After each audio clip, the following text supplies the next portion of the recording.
भारत के हृदय में बसा एक छोटा सा गांव था, सूरजपुर।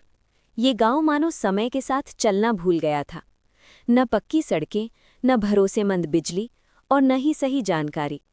सुबह होते ही किसान अपने खेतों की ओर निकल जाते, शाम को थके हुए शरीर और खाली जेब लेकर लौटते। इस गांव में रहने वाला रमेश प्रसाद 40 वर्ष का किसान था।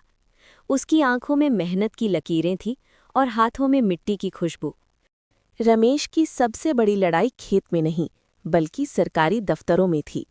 फसल बीमा के लिए 4 चक्कर, सब्सिडी के लिए 5 फॉर्म, पेंशन के लिए अनगिनत दस्तखत। हर बार कोई न कोई कमी निकाल दी जाती।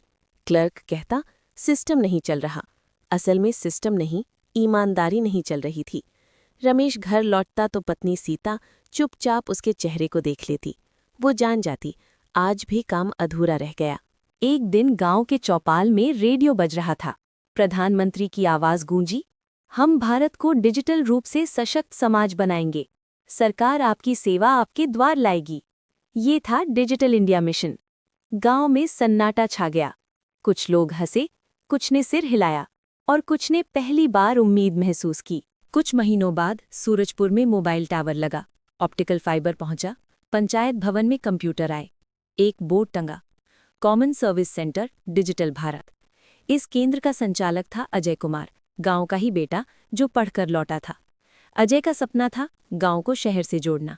शुरू में लोग सीएससी के दरवाजे तक ही रुक जाते, कंप्यूटर उन्हें डराता था। रमेश भी कांपते हाथों से अंदर गया। अजय ने मुस्कुराकर कहा, डरिए मत काका, अब लाइन नहीं, लिंक लगेगा। पहली बार रमेश ने ऑनलाइन फॉर्म भरा, अंगूठा बायोमेट्रिक मशीन पर रखा। कुछ ही दिनों में पैसा सीधे उसके खाते में आ गया। उस दिन रमेश देर तक मोबाइल देखता रहा, उसकी आंखों में नमी थी। गांव के स्कूल में smart class, digital board, online शिक्षा। रीना जो कभी किताबें खरीदने से डरती थी, अब टैबलेट से पढ़ती थी। उसने ऑनलाइन स्कॉलरशिप भरी और शहर की कॉलेज में दाखिला पाया। Telemedicine, digital health ID, mobile report, गर्भवती महिलाओं को समय पर जांच मिली, बुजुर्गों को दवा की जानकारी मिली।